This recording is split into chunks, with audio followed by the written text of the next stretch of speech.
हया रोहान से कहती है कि मुझे ऐसा लग रहा है कि सब लोग मुझे नीचा दिखाने पे तुले हैं। कोई ना कोई ऐसी बात कर देते हैं और पता नहीं क्यों इन लोगों की आंखों में बगावत नज़र आ रही है। हालांकि इन लोगों का मैंने किस तरीके से साथ दिया है, लेकिन मुझे लगता है कि ये सब कुछ बेफजूल था और इन लोगों को किसी चीज़ का कोई असर नहीं है, बल्कि ये लोग मुझे गलत ही तस्वर कर रहे हैं। आप देखेंगे कि इरम कहती है कि मैं जो कुछ करना चाहती हूँ मैं करके ही रहूँगी, इसलिए तुम्हारे साथ मुकाबले में अब मुझे काफ़ी मज़ा आ रहा है। जिसको सुनकर वो उसका उल्टा उसको जलील करती है और कहती है कि खबरदार तुमने कोई ऐसी बात करने की कोशिश भी की, देखो मेरे मामलात से दूर रहो। तो बेहतर यही है कि साइमा को इस घर में लाने की मत सोचना। मैंने ये बात ठान ली है और पक्की ठान ली है, इसलिए तुम अंदर आई तो तुम्हारे लिए बहुत बुरा हो सकता है। और मैं यही चाहती हूँ कि तुम्हारा दिमाग दुरुस्त रहे। मैं साइमा को इस घर में कतई बर्दाश्त नहीं करूँगी। इस चीज़ की बड़े अच्छे तरीके से समझ आ चुकी है अब कि हया जो है सारी चालाकियों का बाइस है और सब कुछ करने वाली भी वही है और उसी ने ही सब कुछ किया है। और वो चाहती है कि बस सारे मामलात जो है वो संभल जाएं। आगे से आप देखेंगे हया जो है वो कंप्लीट तरीके से नए तमाशे करने की कोशिश कर रही है, क्योंकि वो जानती है कि अगर कुछ भी गलत हो गया तो मामलात काफ़ी ज़्यादा गड़बड़ हो सकते हैं। इसलिए उसको सारे कदम संभल के उठाने होंगे, यही उसके लिए ज़रूरी है। जिस तरीके से उन लोगों को बाहर निकाला है, बहुत जल्द अब हारून और इरम की बारी है। इन लोगों को बाहर निकाल कर भी उसको दम मिलेगा, लेकिन अब सारी चालें इसके ऊपर ही उल्टी पड़ने वाली हैं। इसकी सारी चीज़ें गलत साबित होने वाली हैं।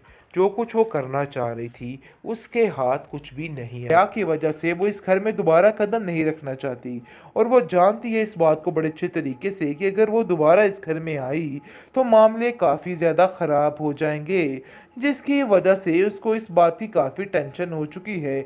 लेकिन टेंशन क्या ले बेचारी, हर चीज़ को देख देख कर सोच सोच कर उसका दिल खलकान हो रहा है कि आखिर वो क्या करे। हया के पास तो और कोई ऑप्शन ही नहीं। वो तो साफ साफ एक ही बात कर रही है कि इन लोगों को इस घर से निकाला जाए। मैं अब इन लोगों को यहाँ पे बर्दाश्त नहीं कर सकती। आगे से आप देखेंगे कि रिफत कहती है कि मुझे तो समझ नहीं आ रही कि आखिर मैं किस तरीके से इरम से नज़रें मिलाऊं और किस तरीके से उससे बात करूं।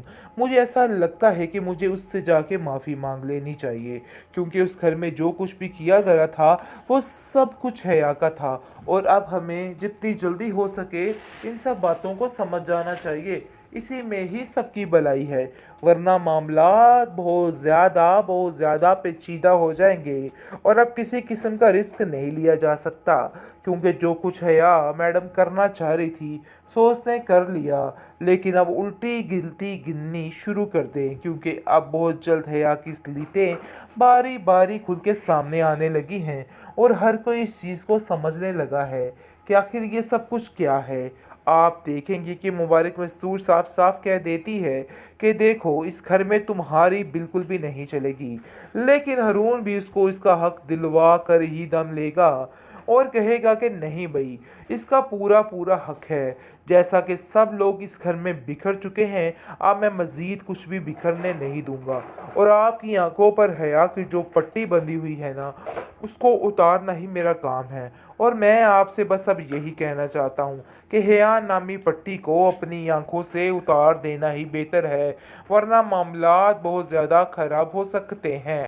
बेहतरीन ड्रामा सीरियल हया कि अब आने वाली एपिसोड बहुत ज़्यादा इंटरेस्टिंग होगी नाज़रीन, जैसा कि अब उसके टक्कर की एक टक्करने वाली घर में आ चुकी है। तो फाइनली हया का जो भी प्लान है वो अब सारे नाकाम बनाने के लिए इरम बाजी वहाँ पे मौजूद हैं और इरम इन लोगों के साथ अब ऐसा चक्कर चलाएगी कि ये लोग याद रखेंगे, क्योंकि हया समझ रही थी कि वो हर चीज़ को हथिया कर ठीक कर लेगी, लेकिन हारून ने उसका साथ बात देकर बहुत बड़ी अच्छी बात सुना दी है और अब उसको समझ आ चुकी है इस चीज़ की कि नहीं भाई कोई टेंशन वाली बात नहीं है, बल्कि इन सब बातों की टेंशन नहीं लेनी, क्योंकि उसने ठान लिया है कि रिफ़त भाभी से लेके हर बंदे तक हर बंदा भी इस घर में वापस आएगा।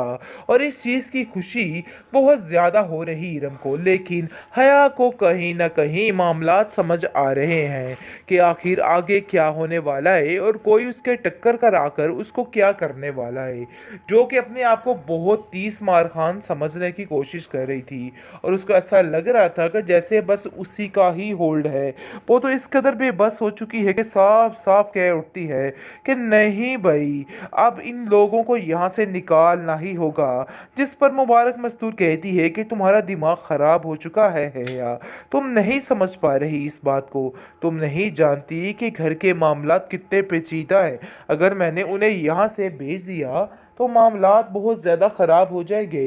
अरे भाई, आधा घर गृहस्थी उनकी है, तुम इन बातों को समझने की कोशिश करो। लेकिन दूसरी तरफ रिफ़त काफ़ी परेशान है और कहती है कि मुझे तो ऐसा लगता है कि ये सारा किया ड्रामा जो था वो सिर्फ़ और सिर्फ इस लड़की का ही था, और आज तक जो कुछ भी इस घर में मामलात हो रहे थे हया ही करने वाली थी, लेकिन उसके बस में कुछ भी नहीं था। लेकिन वो इस चीज़ की माफ़ी मांगना चाहती है इरम से, लेकिन हया की वजह से वो इस घर में दोबारा कदम नहीं रखना चाहती। और वो जानती है इस बात को बड़े अच्छे तरीके से कि अगर वो दोबारा इस घर में आई तो मामले काफ़ी ज़्यादा ख़राब हो जाएंगे, जिसकी वजह से उसको इस बात की काफ़ी टेंशन हो चुकी है। लेकिन टेंशन क्या ले बेचारी, हर चीज़ को देख देख कर सोच सोच कर उसका दिल खलकान हो रहा है कि आखिर वो क्या करे। हया के पास तो और कोई ऑप्शन ही नहीं, वो तो साफ साफ एक ही बात कर रही है कि इन लोगों को इस घर से निकाला जाए। मैं अब इन लोगों को यहाँ पे बर्दाश्त नहीं कर सकती। आगे से आप देखेंगे कि रिफ़त कहती है कि मुझे तो समझ नहीं आ रही कि आखिर मैं किस तरीके से इरम से नज़रें मिलाऊं और किस तरीके से उससे बात करूं।